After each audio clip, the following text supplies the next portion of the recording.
The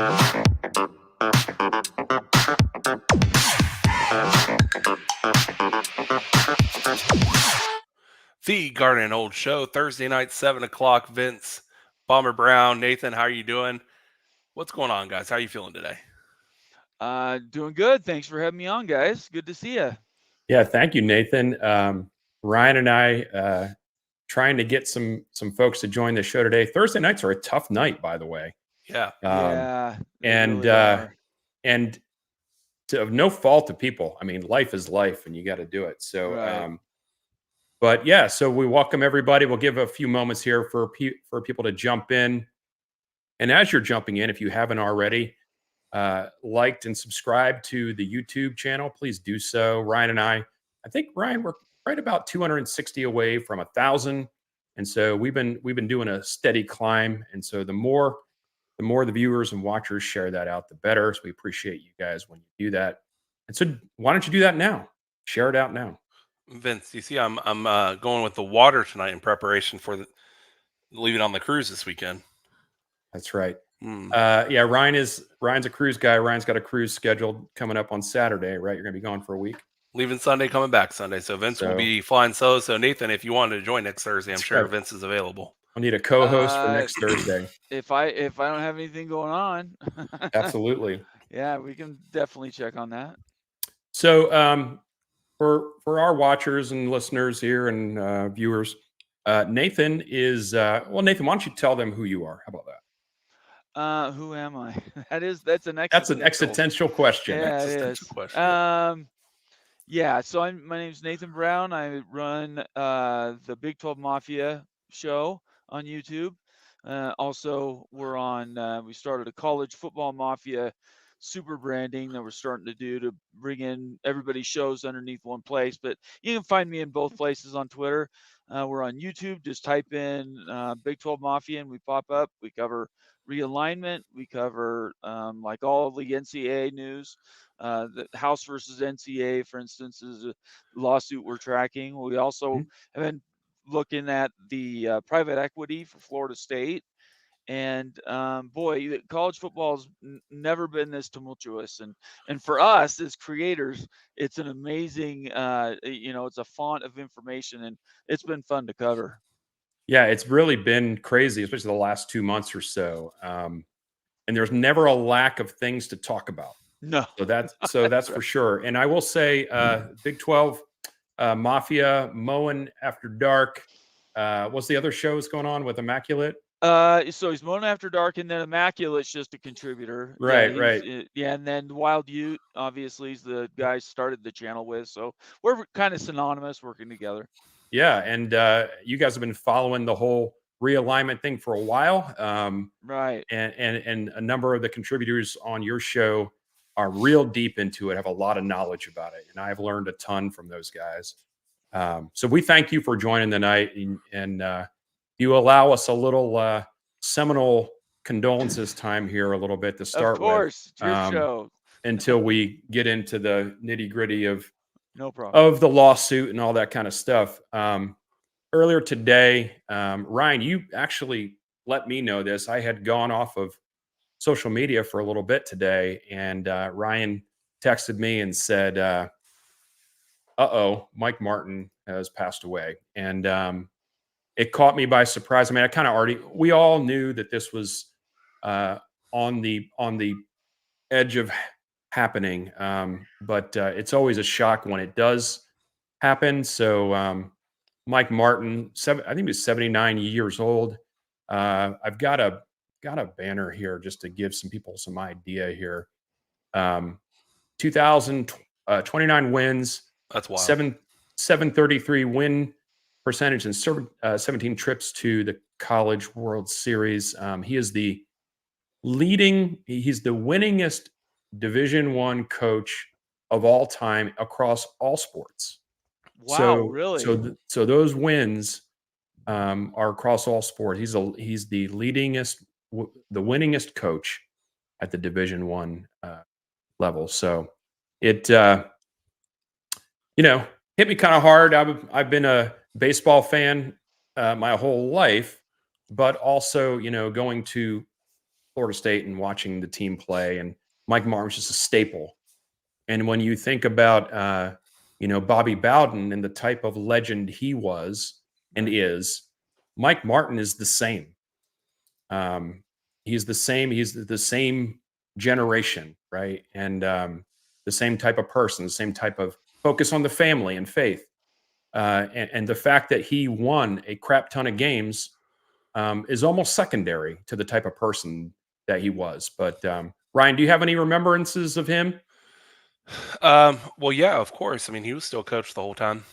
I was in school. I first got to Florida State in 2007. I know that seems like the tail end of his career, but I was watching in the Buster Posey era, and then the Jameis. That was a fun time. Him being a dual sport athlete, and all you heard about was how nice of a human being he was. And I feel for Mike Martin Jr. right now because he's got a season to coach, and there's going to be a lot of not a lot of dry eyes. I don't think in the Blink Jarrett. Sorry, not Link Jarrett, but no, I'm talking about he's still coaching his son. No. Oh, I didn't know that. I didn't. He got another job. Okay. So my heart goes out to him because when you're a baseball coach and then your dad, who basically I would assume, Vince, for Mark Martin Jr., it was probably a big reason why he was so passionate about Sure. about baseball. You would just assume that this death is just not only personal, obviously being his dad, but also reflective on what his whole life. You know what I mean? It's wild because he grew up around the program, he grew up around everything. So yeah, so this photo here was taken out. I'm actually in the dugout, and this is during a skull session with the Chiefs, and Mike Martin was down in the dugout at that time, and I got a picture with him. I had met him a couple times before that, but I'd never gotten a photo with him. But I was lucky enough to get one there, and that is a cherished memory for me. Just think, I mean, I don't want to get all philosophical and all, but this is a fan thing, and we are just completely blessed to have had Bobby Bowden and Mike Martin. I mean, give me a break. Right. Very few schools are fortunate enough to have one, let alone two. So our prayers and condolences out to the Martin family, the baseball program, and really any Knoll out there that has a connection with him and with baseball in general. So we just want to make sure we started the show with that because that's what you should do. Right. Nathan, do you have any memories? Have you even tertiarily? I'm sure you are aware of them. No, actually, I'm not. Baseball for me since Ken Griffey Jr. quit playing, I have not tracked in a long time. I loved it in primary school all the way up through high school, but then it just started getting out of control in the 90s. Yeah. For So sure. I sort of fell off. And in college, that's just something I never tracked. So he sounds like a great guy. Anybody that can stand alone with Bobby Bowden had to be a pretty cool cat. Yeah, and that's the last thing I wanted to bring up as we move into the lawsuit talk, Vince, is that it's kind of the last, Leonard Hamilton, at some point when he retires, they were like the trifecta, right? I mean, you could even say Sue Summeron. They were, all together at the same time, long-term, very successful coaches with multiple, Right.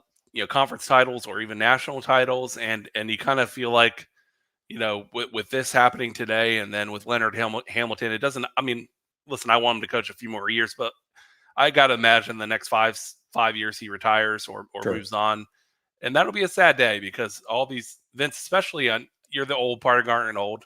Yeah, they were still part of my life for sure. Yeah.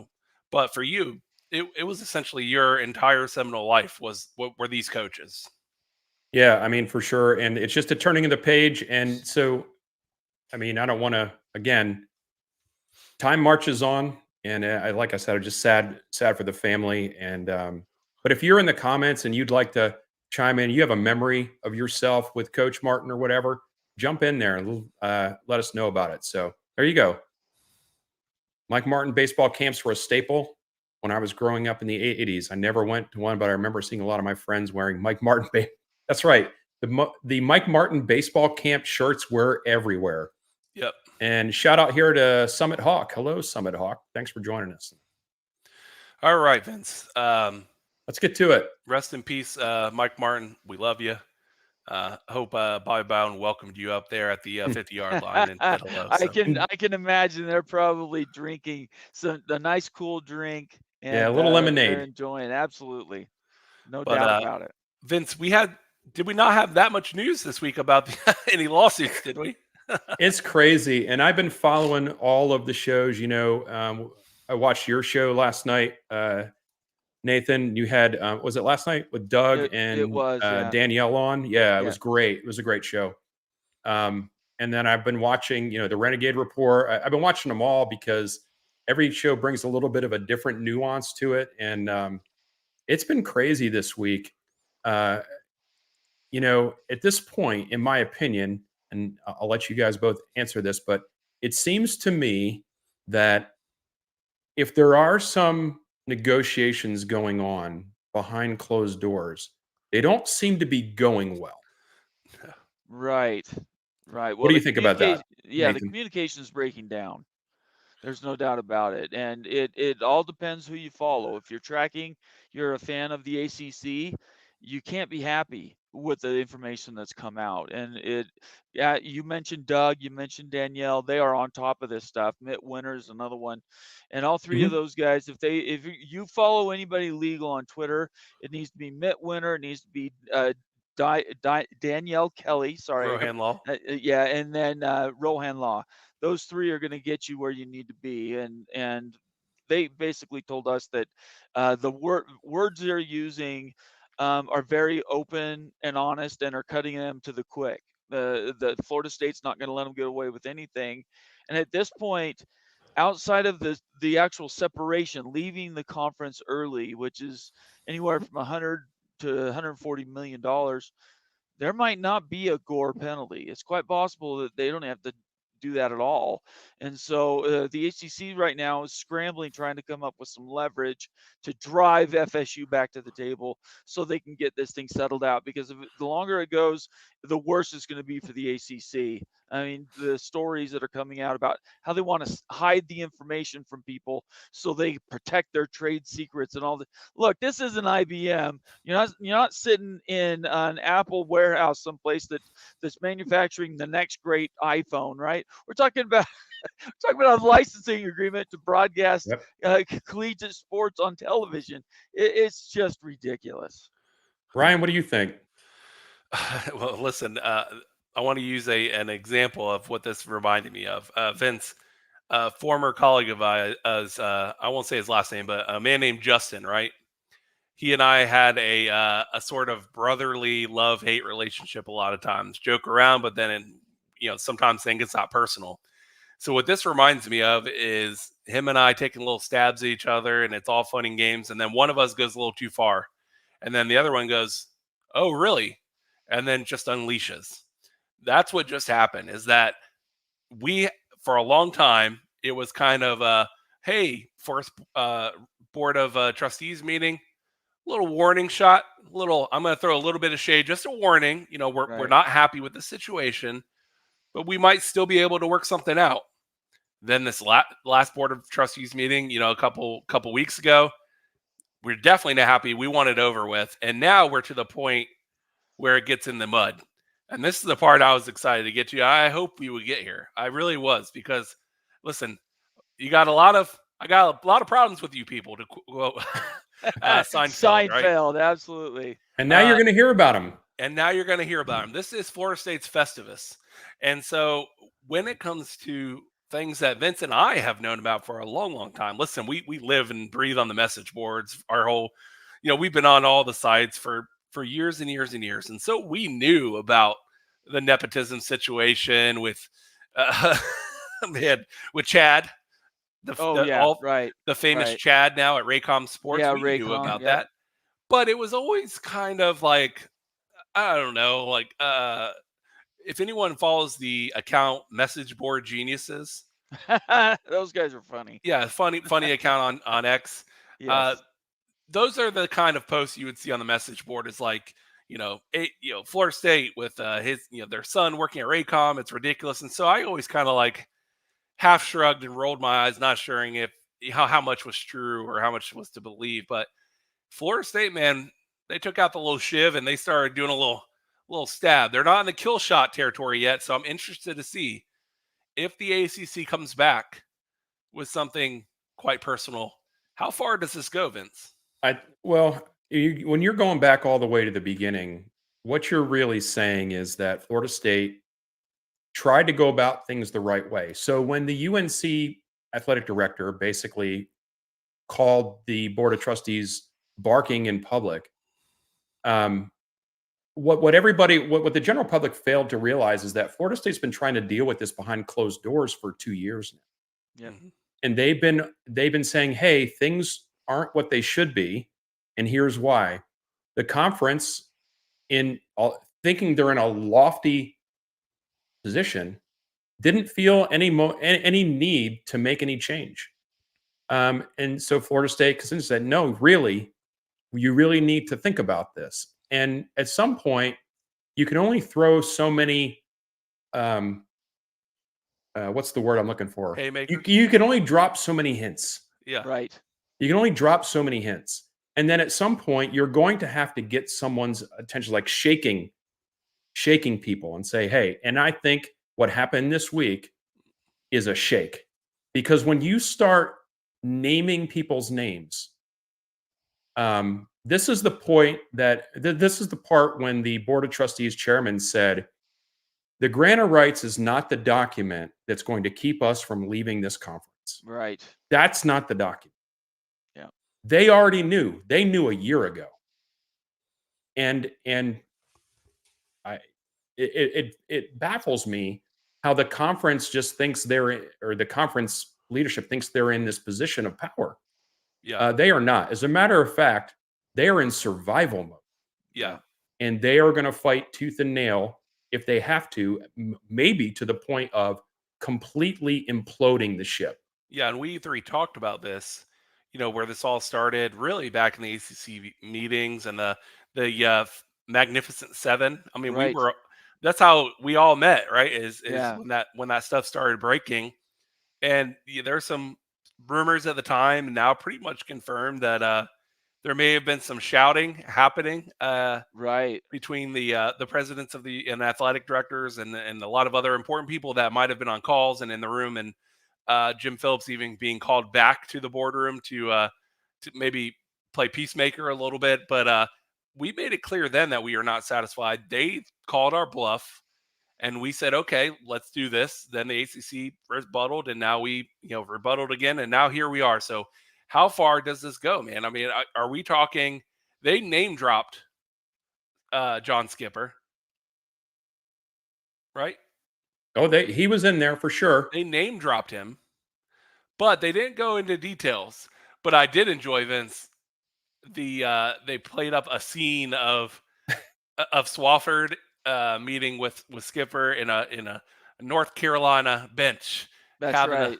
That was intentional. They are trying to connect nepotism equals not a good thing for the ACC, and the ACC had an inside loop with the ESPN president at the time, and so this was all a coordinated effort to just give sweetheart deals to each other without considering what it meant for all the member institutions. Agreed. Go ahead, Nathan. I was just going to say, I think the ACC for 2.5 years, they had chances to fix this thing. 2021 was a year that they re-upped. They signed that extension that's supposed to take them to 2027 and then carries through to 2036 if ESPN takes it. But because they left the option with ESPN, the option should have been the ACC's. But they left it with the broadcaster. They had no leverage. Again, the only thing, this is not difficult stuff. I know you guys know this, but it's simply a trade. You're providing your licensing to all of your sporting events, whatever it is, to show to your fans so that people that graduated from Florida State get to watch you, right? And you have the best opportunity to be successful. Well, now with these new agreements, everybody's passed up the ACC. In fact, they're going to get passed up twice by the Big 12, right? And I would say the Big 12 is its closest peer right now.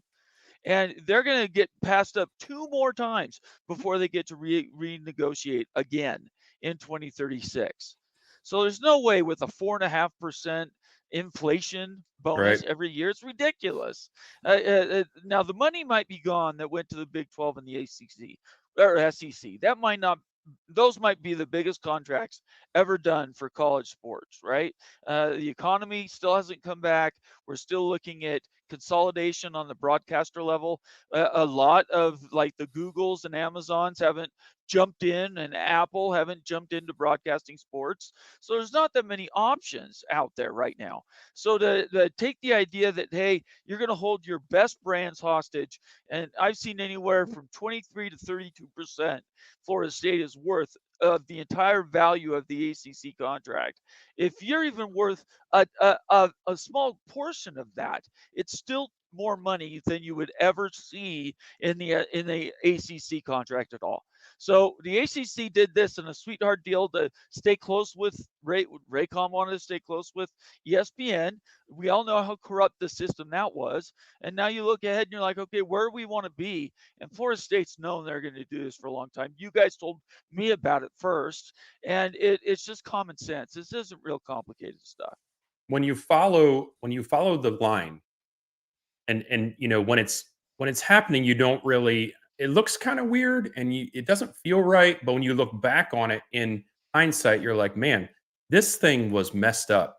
Oh When yeah, you for when sure. you when you look at who was a pretty important person at Boston College before Boston College was invited to come to the conference, and they were the only team invited to come to the conference at that time.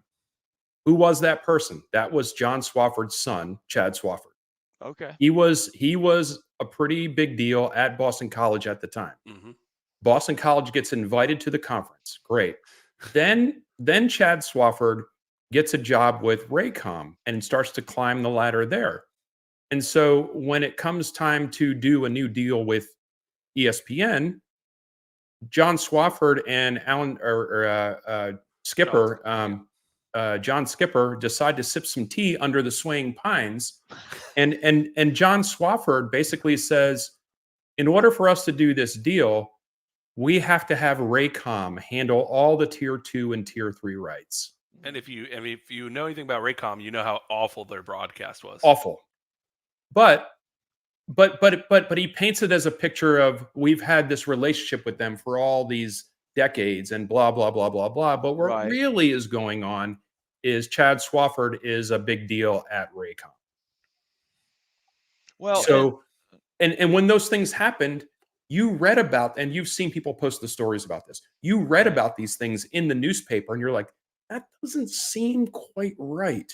But when you look back at it now from 2024, and you look in the rearview mirror and you see the dollars that were missed because of the self-dealing, which is actually listed in the complaint, the self-dealing that was going on, Florida State and all the other schools lost out on at a minimum tens of millions of dollars sure.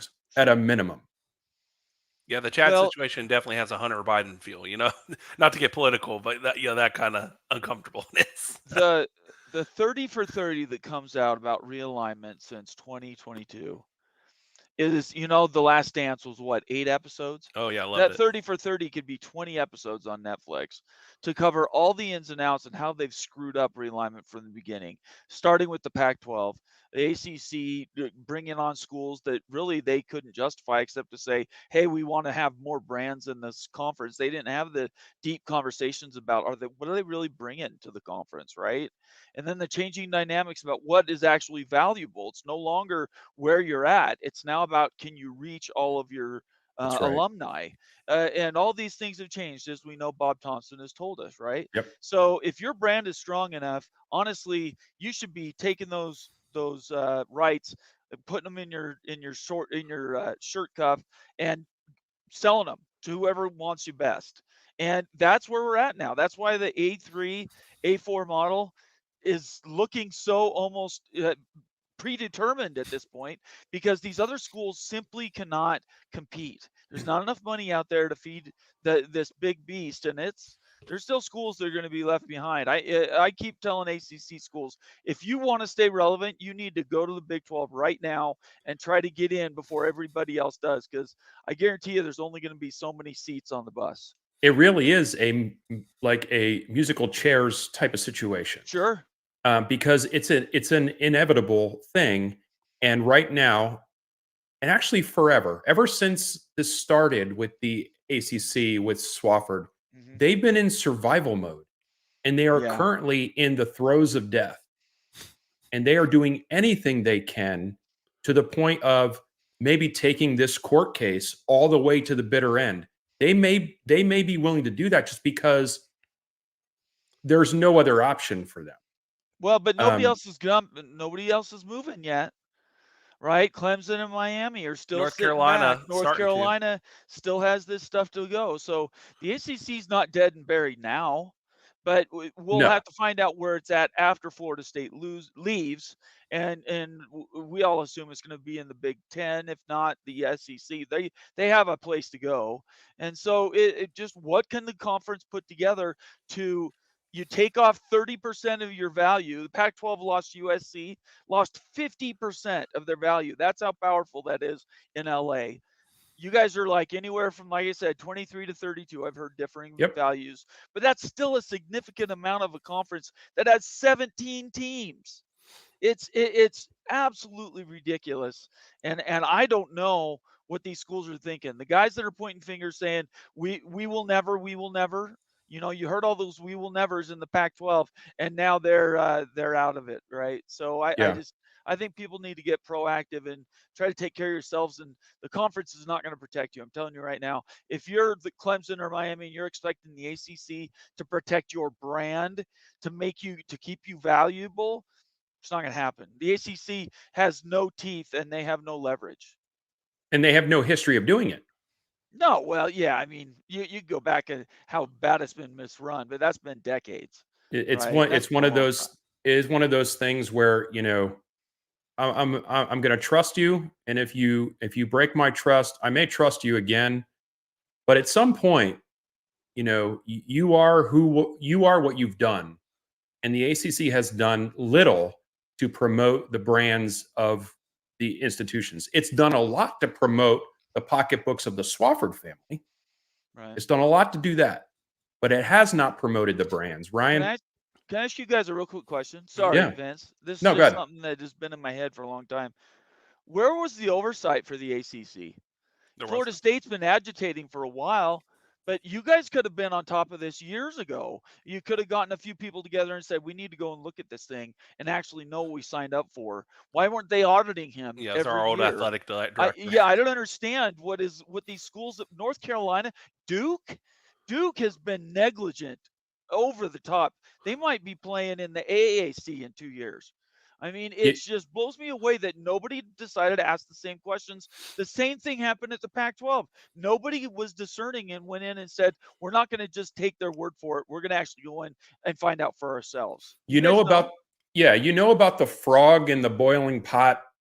Right. Well, sure. Right. Yeah. So it was a slow boil. Right. And by the time everybody turned around and saw, you know, your major rivals about to make $30 million more per year, by the time that struck in their head, right, Florida State's leadership was in a mess. Okay. There was no alignment between the president and the boosters and the athletic department. It was a mess about 4 years ago. Yeah. Okay. So, but now that you've got the right people that are in alignment, you're starting to see some action happen. I can't speak to the other schools. I just, in my thought process, they were happy to be in the cult. Like the wool was pulled over their eyes. Right. And no one was willing to rock the boat. I mean, why would Wake Forest rock the boat? They wouldn't. Yeah, they're making a killing for what they're worth. No, but you can't make decisions based on guesses. If they Sure. want to, they might know that they're at a disadvantage in the conference, right? They might look in the mirror and realize who they are and know where they fit in the conference, but that doesn't mean they shouldn't have been proactive and trying to do whatever they could to secure their future. The minute Oklahoma and Texas left, if I would have been Syracuse, I would have been Boston College, any of those schools, I would have been looking out and said, what can we do to make our brand better? Because if you look at Clemson and Florida State, and I'm not even going to put Miami in there, Clemson, Florida State right now, if they leave, we are literally dead in the water. And now you find out the contract doesn't even go through the 2036 with a 4% rider. Now you found out that the ESPN could walk away tomorrow and pay a fine and get out in 2027 and be done. It's just ridiculous. Ryan, I'll let you jump in now. I've been talking a lot. Thinking about this, I guess you would say big picture going forward. Let's look at the future now. This relationship's over. There's no way they mend anything. So we already know Florida State, we know for a fact, is out. So what I'm most interested in is who's the first other ACC school that in the next year has a board of trustees meeting with the kind of language that Florida State did, and then all of a sudden the ball starts, the snowball starts turning into an avalanche. And so I'm really, really interested. I'm interested to hear your takes. Who are you guys? Because it's inevitable. Who is the next school to kind of have one of these out in the open, making it clear our intentions meeting? I want to jump in here. Yeah. Shockingly, it's North Carolina. Because when did Florida State have the first board? Was it last January where they started saying, hey, this revenue thing's really not happening like we think it should? I think it was last December, a year Okay. ago, December. So UNC had a board meeting this week where they started saying the exact same things. Just not into the now their next step would be the August Florida State Board of Trustees meeting in a few months. Yeah. So they are a year behind. Yeah. Yep. They are a year behind. I'm shocked that it's not Clemson. I'm really shocked that we haven't heard anything, even if it's something like that, where their main players get together and say, hey, this isn't working for us. So what can we do, or what's the next step for us? It's shocking that it's UNC, more so because of all the public lashing Florida State got for doing it. And now UNC's doing it. Yeah, So, and let's be clear, if there's one university that can absolutely kill the ACC faster than Florida State's, if North Carolina bounces. A lot of people don't realize the value North Carolina is and what they are. They are the ACC. They are the member institution that you look at and represents the ACC from a historical and power standpoint. And so if they were to bounce, I actually view that as a more seismic move than even a Florida State leaving if they go first, which I don't think they will. But hypothetically, if they were, that would be a big deal. So postulating here, would North Carolina have made those statements had they not had some heavy confidence that this thing was going poorly for the conference? No, not at all. They would never. They would have stayed quiet. Why would you? That is an indicator to me that this thing is further down the road and further heavy on the Florida State side than maybe even all of us think. Yeah, North Carolina would have played it safe because let's be honest, most of the institutions are staying quiet because, hey, if Florida State is going to be the one to challenge it and they win or even get a settlement, it makes it easy on everyone else because everyone else can say, okay, that copy paste, right? That's how we get out. It's a done deal. So a lot of those, I believe, Clemson, in my opinion, is just waiting to see how the Florida State thing ends up, and then they'll just follow the same path as Florida State in big haste. I think whatever whether it be a settlement, whether it be a judgment, when that's over, I think Clemson is a few months behind. Yeah, for sure. Insane Bob, this is FSU's last year in the conference period. Maybe.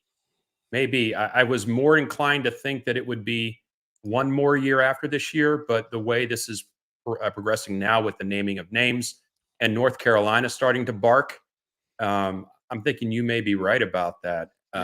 Now, Vince, we do need to talk about the whole you cannot disclose the information regarding the contract. So go ahead on that.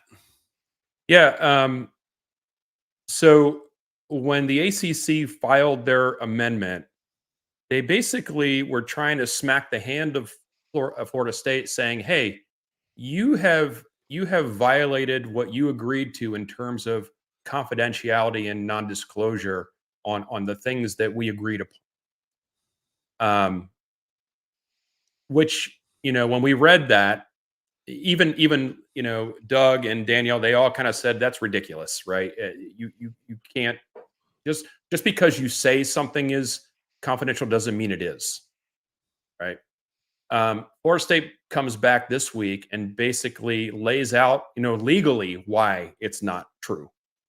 Not the least of which is the fact that there is precedent for it, but also the fact that Florida State, being a state institution, is governed by the Sunshine State laws, which means every document and every contract that government institution is involved in is automatically subject to public review whenever anybody wants to see it. Which is why Ashley Moody was so heavily involved, kind of asking for this information. Yeah. So, and I read through the bulk of that, the complaint against the motion to motion to seal or whatever it was called.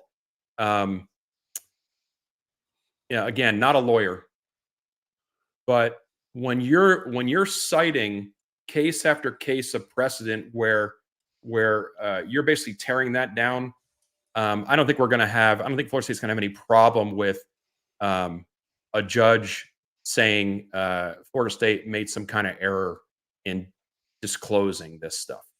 Yeah, for sure. No, and it's weird. It's just a weird thing. And someone posted a GIF of the liar scene where it says objection, and he says, on what grounds? He says, because it's devastating to my case. Right. That's what it is. The ACC says you can't do that, and they're like, why? And he's like, well, because it's mean. Right. Yeah, and I think somebody posted something about this. Like, you can't say you're not going to disclose something just because it's going to be embarrassing. Right. If that was the case, nothing. The world would be a much different place, wouldn't it? Yeah. Nathan, from your standpoint, and I know you've had Doug and Danielle on. You guys have talked about this. What kind of things did they bring up? Basically, Doug and Danielle both said it's ludicrous. Look, these are state institutions, and these are documents and rules and forms that they need to have access to so they can understand how their piece fits in the larger whole of the conference. The conference claiming that it owns all the intellectual property that's assigned to these contracts and they cannot be shared with anybody. They both thought was just ludicrous. The sunshine laws in Florida are very, very open, and for anybody to make a decision, they have to have all the information, and so that information has to be open source. It has to be available to people, and that's just something that obviously nobody's challenged stuff like that before in a media gore. So this is the first time it's going to be precedent. But we do know in the Pac-12 they already went through this. They did the same thing. They countersued, tried to keep all their communications locked up. And then what did we get? When they went to settle, they had a bunch of discovery that they were able to put out, and it made University of Washington is the one who was doing the front for the rest of the Pac-10 that were leaving, and it made them look really bad. It showed how double dealing they were, and how they were dealing with multiple entities, the Pac-12 and the Big Ten. It was just really, really crazy. So the ACC wants to avoid that at all costs. That's why they want to hurry up and settle. But if Florida doesn't want to go to 120 or 150 million dollars additionally just to leave the conference, their legal fees are going to be minimal compared to that kind of an outlay. If I'm Florida State, I would tell them to hold and just go. Let them take you to court. Because Absolutely. at Florida State, you guys have already showed everybody what your case is. Their documents are 150 and 300 total pages. You guys have put out like 60 pages in an argument and then the addendum. There's nothing else to add to it. And it's just stupid. The ACC, I just don't know how they can survive this one piece. Keeping Florida State in, I think that's foregone conclusion. Now it just depends what's going to be after you guys leave. What's interesting in that motion today that came out is, and we all kind of thought this is the case, but it was spelled out in there. North Carolina also has public records laws, Right. and so any of the schools that are state schools, it's. I mean, it may be subtly different than the Sunshine Laws, but it's the same idea. Right. So to think that Florida State is the only one that has this leg up because the laws for our state allow for these documents to be public, that's not true. North Carolina has the same thing, and it's probably true in most states. I would think so. One other thing I was going to say on which school leaves first. I think it's going to be Miami. They're gonna. So if we do an analog with the Pac-12, when USC left, that's basically what Florida State is. Florida State's first one out. They're going to get the best deal wherever they go, and then everybody else is just trying to catch up to Florida State. And I would put UNC. I would put Clemson, and I put Miami in that same group. They want to be in that first wave, right? They don't want to be left holding the bag. Well, Miami is a private school. They don't have near the regulations or the stuff that would hold them back. They could make a deal right now, and they wouldn't have to do anything special to leave the conference. So that's why they've been agitating, right? Greg Pflugar's talked about it. He thinks, or he's been told Miami is going to be the next one once Florida State gets out. So from a purely process standpoint, Miami is the easiest one to have lead. They don't have any rules in North Carolina tying it to North Carolina State, and Clemson can't make up their mind. And it's shocking that they didn't decide to do this with Florida State. They had to have talked about it, and they didn't do it, which tells me their case is not very good.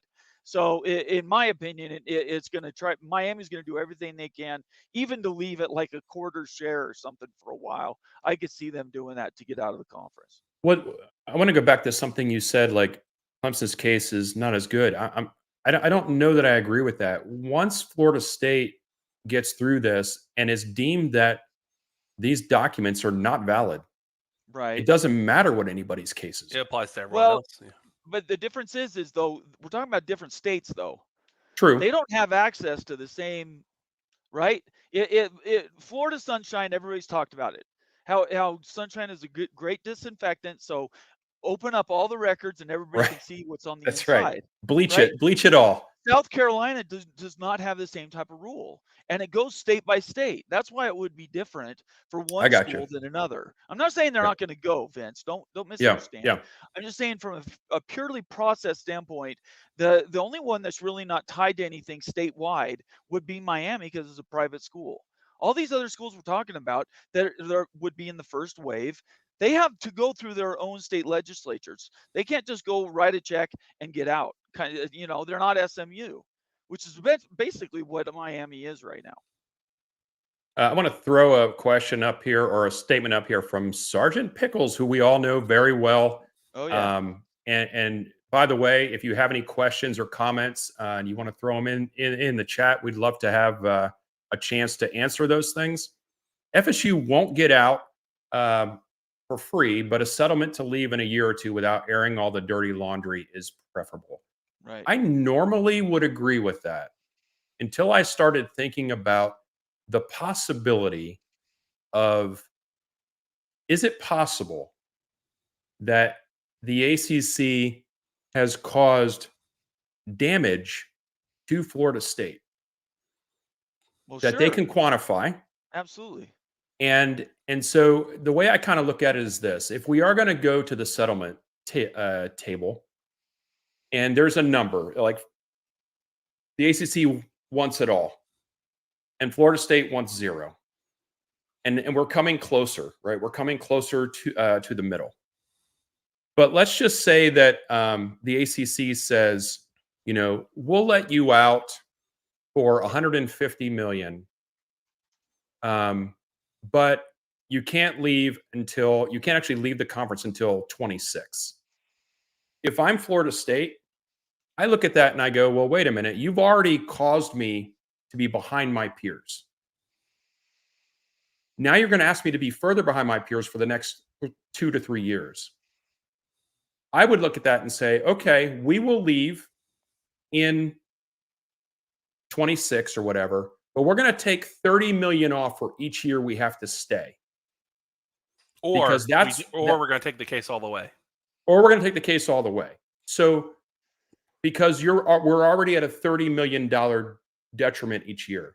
Right. So if you're asking us to stay till 26, 3 more seasons basically. 3 times 30 is 90. 150 minus 90 is 60 million. That's what we'll do. At that point, if the ACC was that desperate to be negotiating that, I would just take it to the finish line and say, we believe we have a case that can win. That's what I would be thinking. So another point of this that gets forgotten often is the fact that the remaining contract goes through 2036. The contract we just mentioned with ESPN only goes through 2027 with their option.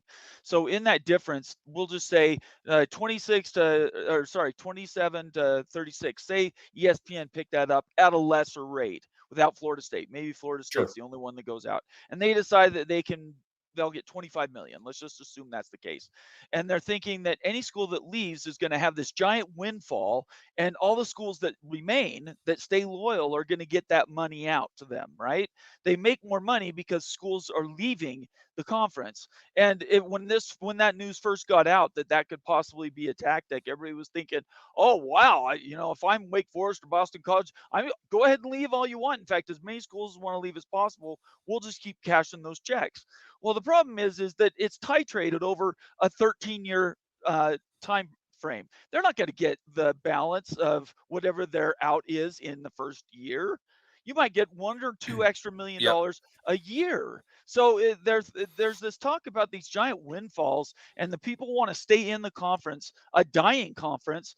One, because they don't have any ready partners to take them on, and 2, because they think they're going to get this big windfall that's going to go to their schools. It's not going to be there.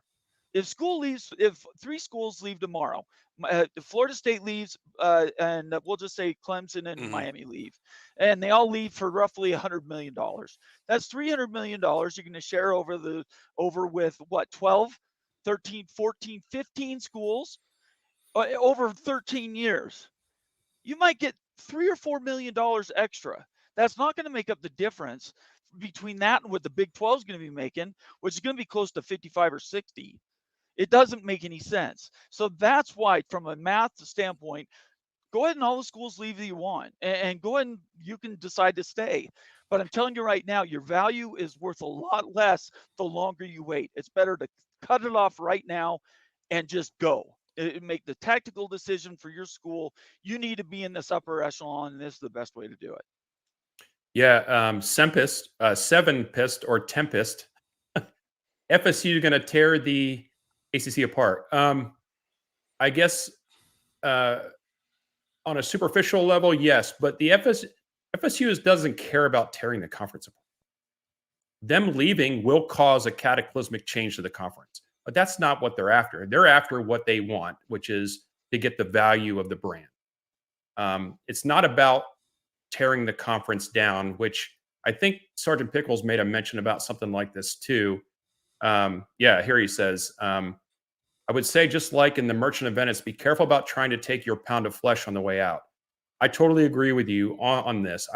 I don't think Florida State wants to go scorched earth, because I believe that they don't want to harm everyone on the way out.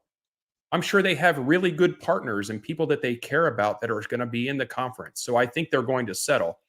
All I'm saying is that if they wanted to, they could take this to the bitter end while the ACC struggles to survive, if they wanted to. For sure. I do enjoy this, Vince. Miami to the AAC. Let's make that happen. Yeah. I mean, that would be great. Kind of fits what's going on there. Somebody mentioned here about Notre Dame just waiting in the wings to take on the master of ceremonies in a mostly private ACC once the bigger teams leave. Maybe. I think ultimately Notre Dame is going to end up in the Big Ten. Ultimate. That's probably a few years Yep. down the road, but they don't have any need to join a conference currently. Currently, yeah. What else, guys? I think that about covers the news on the case, Nathan. We always appreciate you being part of this. You bring up a lot of insight that our listeners love, and man, you bring some great fans also to the table too. So it's always great having you here. Tell everyone out there, Nathan, when is your next show, and where can they find you, sir? Sure. So our next show's tomorrow night. It's going to be 7 Eastern. We're going to be talking realignment, and it's a Q&A session. We like those. We like to get the questions from people that are watching. So I don't know if we have any guests scheduled quite yet, but look me up on, follow me first on Twitter. My names are right there underneath my picture. And then on YouTube, just put in Big 12 Mafia, and will be the very first thing you pick up. And yeah, love to have everybody over if you want to. I'm encouraging everybody that came here that are normally my viewers, please subscribe to these guys. These guys' show is awesome. Been with them for a while now, and I really want to recommend everybody subscribe and make sure you're following them, and turn on your notifications so that you know when their shows are coming on. And I just want to thank you guys for having me here. I hope I didn't bog you down too much. No, not at all. We appreciate it. Ryan and I can get kind of stagnant when it's just the two of us. It's okay. So it's good to get another idea and a non Florida State specific Right. viewpoint is really helpful when it comes to this stuff, for sure. Absolutely. Well, thank you so much, Nathan. And You bet. for those of you watching, hey, stick around. Vince and I are going to talk about a few more Florida State items. There's not too much more, but thank you again, Nathan. And we hope you have a great night. And we look forward to your show tomorrow, 8 o'clock. All right. Thanks, guys. I appreciate it. Have a great night. Peace out. Be well. Thanks, Nathan. We were both doing it, Vince. We're both producing this show there. I'm the seducer / producer, though. You know. Morris Simmons wants to scorch earth the ACC. He's all about it. I mean, if you've, I sometimes feel that way too. You know, because I feel like we've been wronged as a fan. As a fan, I feel like I've been wronged, right? And I want to make sure I get my revenge for that. But really, probably in the way the world works, they're going to come to a settlement that is going to heavily favor Florida State, but the ACC will feel like they got something out of that. Yeah, for sure. You know what else is going scorched earth right now? Look at Doak Campbell. Look at that. Yeah, look at that. It's kind of interesting to see, right? We all knew, because you know, if you're old like me, you remember the erector set. You remember that. But then they built, you know, the world's second largest continuous brick structure around it, and then you didn't see the guts that often. But now you can see it. Now you can see it there, and it's coming down rather quickly. If you're not aware, it that fast, to be honest with you. If you're not aware, you can go to if you do a search for Doak Campbell renovation, the first hit on Google will be the Seminole Booster site, and there's a camera focused. There are actually two shots of the construction, and that's where I got this shot from. This is from earlier today, which is a great idea, by the way, for them to do that. Oh yeah, it keeps everybody in the loop on it, and you can see what it looks like. And it's going. The first few days were just kind of slow, but now it seems like they're really hitting their stride. That's a lot of demolition work, man. Our seats are gone, Ryan. I can see them or I can't see them now. Our seats are gone. Yeah, they're gone, and hopefully the bathrooms and the lack of concessions on the upper levels are also gone in Section 38. And we'll get replacements with modern bathrooms and modern concessions that actually work. And I'm hoping that they go, you know, I'm sure based on the company and the drawings and everything, I hope they go the professional stadium route where there's a lot of like mini stands throughout with like hey, this is just for beer. This is just for like, little Mhm. soda towers, that kind of thing, instead of having to walk up to a person, which a lot of pro stadiums, if you haven't been to a pro game lately, anyone out there, there's a lot of like these little walk in, you grab your own drink, you go to the line, and you tap your card, and you go. Yep, and you're waiting, and you're waiting, and you're waiting, and sometimes the little things work, and sometimes they don't. Um, so yeah, I'm looking forward to the changes here. What I'm mostly looking for, and well, I can't say I'm looking forward to it because I haven't heard much about this yet. Is the Wi-Fi going to be fixed? You hope so. We Now, got to figure that out. are they going to limit it to season ticket holders? Is it going to be public? This we don't know yet. We got to figure that out because if you think about the reasons why people don't go to a game, right? They're fixing a lot of that, right? Mm-hmm. You're getting a more premium experience. You're getting a more comfortable seat. You're getting easier access to food and beverage. You're getting bathrooms that don't make you want to gag. Like you're getting all these things that you would normally get at home, hopefully at home. What you're not getting that I've heard of yet is your connectivity.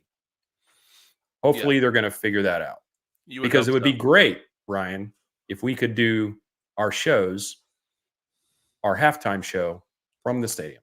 It would also be great to just check scores reliably because God knows they're not going to put it up on the big board on any Florida State game. There'll be ads. There'll be plenty of ads, but not a lot of scores unless you want to wait for Ryan Kelly to scream the wrong score for the game that he said is about to be shown, and it's a completely different game from another conference. But that never happens. Yeah, that never happens. We love you, Ryan Kelly. Yeah, that's just leave it there. Oh my God, we do things a little differently down here in Tallahassee. We don't want the Ryan Kelly with his positivity. Get out of here, son. As you know, probably to his defense, seeing as the connectivity is so bad, it's possible that that we have some glitches in the system there. Vince, you have a little thing to share, don't you? Well, this showed up at the Board of Trustees meeting today. I watched that meeting today because I knew there'd be some information about the stadium here. And this is a slide that Michael Alford had as part of his part of the meeting. This just gives you a timeline on the stadium. And so they are still on track to be done to move in August of 2025. So not this year, people, not this year, the following season. So we're on track for that. And something else that a lot of people don't know is that this coming season, the overall capacity of the stadium is going to be in the mid 50s to upper 50s. So 55 to 59,000. Mm-hmm. Okay. That is not the end result capacity. The end result capacity is going to be, what do you say, around the low 70s, maybe, or mid 70s. So this coming year is going to be at a reduced capacity, and a more reduced capacity, but the final result will be in the 70s. Vince, all I'm asking for on any year is to I'm trying to enter in one of the gates. That doesn't take 30 minutes for me to get into the stadium. That's not too much to ask for. Just make a bunch of digital turnouts that you can just tap your phone and you just walk in, and you don't have to wait for 18-year-old random worker to try to go like this with his camera because it's bright outside and he's trying to scan, and it's just not happening. It's just not happening. He's just zooming in and out, and finally he just says, "Just go right in." That's what ends up happening, but it takes forever. I'm ready to walk in the stadium in like a 5 to 10 minute window, which I don't think is too much to ask for. Well, who knows what the future may hold, Ryan? You would think the guy with that scanner, it's almost as if he's shooting a gun because he's got a recoil. Yeah, got to have the recoil on that baby. The recoil. So that's that. You want to hit a couple more comments before we close this out, I think. People were kind enough to comment. Hero 75. My crazy idea is Big Ten builds a southern wing like they did out west with Miami, Florida State, Georgia Tech, and Clemson. Possible. Yeah. Does this look familiar, Ryan? Yeah, we might have reported that this exact thing was going to happen with these exact teams, in fact. Actually, my teams were a little different. My teams were North Carolina, Clemson, Georgia Tech, Florida State. You'd have one school in each North Carolina, South Carolina, Georgia, and Florida. So I don't think it's a crazy idea at all. Not at all. I think that's probably eventually what's going to happen. Yes. Let's see. See if there's anything else here. Steve, Ojai, Florida. Yes, is that Ohio to Florida, maybe? The ACC could take the money from departures and put it in a war chest. They wouldn't be above that. I guess they could, but ultimately, this conference, the ACC, is going to be a conference of smaller private schools. Yes. And that's what it's going. If they want to survive at all, that's what it's going to be. So I guess that's true, provided Florida State doesn't decide to take this thing all the way to the mountains. Right. Hey, real quick, I do want to mention something, and it's not going to be next week while I'm gone, but the week following, Garnet and Old should have brand new artwork and graphics and logos and everything. Compliments of our artist, my friend Dagan Moriarty, a friend of the show, brother of Colin Moriarty of Last Stand Media and Sacred Symbols. If you are a video game friend, he also co-founded Kinda Funny, which is one of the largest video game platforms. But yeah, his brother, who is an artist and a constant visitor on his show, Diggy Moriarty, is doing our artwork for our show, and exciting Looking times. forward to that. We're gonna have some new stuff, and you're gonna have some artwork that wasn't created by me and Ryan. Yeah, no open. We're not using AI. We're gonna pay an actual artist to make some good work for us. So I'm excited to let Dagan do that, and hey, maybe we get him to come on the show. I don't know yet, but maybe we get him to say, "Hey, here's the art I did, and here's Absolutely. how I came up Maybe with it." he can do the big reveal. That would be awesome. Yeah. As a reminder to all of the watchers out there, the viewers, subscribers, we're pushing. We're pushing, man. We want to get to 1,000. I know it may not seem like a big deal to those of you that watch, but it's a big deal to us, the creators, to get to that mark. So if you haven't already done so, please take the time to subscribe to the YouTube channel. If you don't usually watch on YouTube, if you watch in a different platform, go on to YouTube and subscribe anyway. Yeah, it won't and you bother can me. watch it wherever you want. You can watch it wherever you want. But if you don't mind doing that, it really helps us out a lot. We're getting there. We're getting there. And I would love to be able to have a big celebration show when we hit that mark. We are getting close, 261 away. So hey, thank man, you in advance. 3 months ago we were celebrating 500. So yeah, I don't even want to think about the old days. We're just continually moving forward. I don't want to look in the rearview mirror. 1% better. We're climbing. 1% better every day. What else we got, Ryan? Nothing much. I'm going to be packing for my cruise tomorrow, and Vince will be doing the show next week on Thursday at 7:00, as always. Maybe I might drop in on the YouTube comments live from my ship. Might do that. And as always, screw ESPN eternally for what they did to us. We will never forget. And Vince, your favorite thing to say, go ahead. Send Chiefs all the damn time. My friends, if you care about the marching Chiefs being a part of away games, you need to make your voices known and let your representatives know, like your Seminole Booster representatives, when you talk to people that have this kind of power.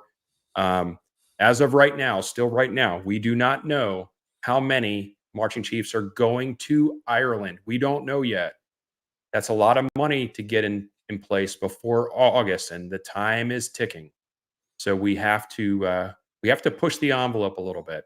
As I get more information about that, I will make sure I share it, because I know there are a lot of marching Chiefs and former Chiefs that watch this show.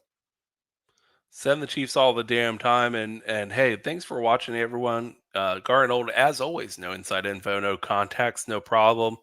Vince, I hope you have a fantastic weekend, a great show next week, and I will see you all in 2 weeks myself. Have fun, Ryan. Go Noles. Go Noles.